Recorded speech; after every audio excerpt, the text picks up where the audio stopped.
A 58-year-old man who spent 22 years in prison for murders he did not commit has now been granted a pardon of innocence by a North Carolina governor.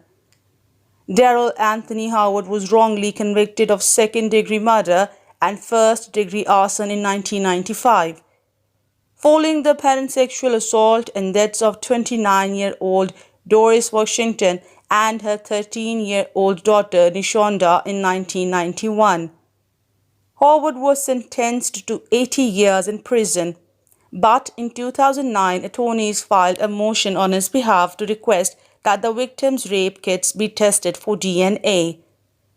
Judge Orlando Hudson threw out Howard's sentence in 2014, saying the prosecutor had failed to share with defense attorneys a police memo and other evidence that indicated other suspects.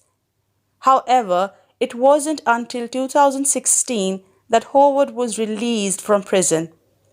After Hudson ruled DNA evidence showed he didn't participate in the rapes or the murders.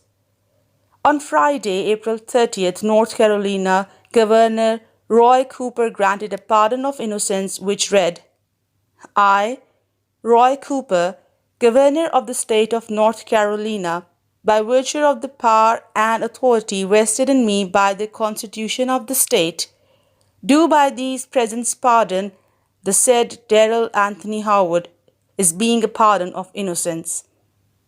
In a news release discussing the pardon, Cooper acknowledged the importance in continuing efforts to reform the justice system and to acknowledge wrongful convictions.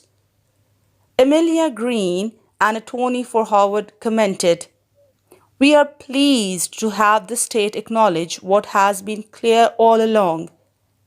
Darryl Howard never should have spent a moment in prison for these horrifying crimes, let alone over 22 years. Darryl is relieved to have this official recognition of his innocence as he moves forward to the next chapter in his life, having proved that he was wrongly convicted. Howard can now file a claim for compensation for the years he spent in prison. People wrongly convicted of felonies in North Carolina can receive up to $50,000 per year they were in prison. CNN reports, though the compensation is capped as $750,000.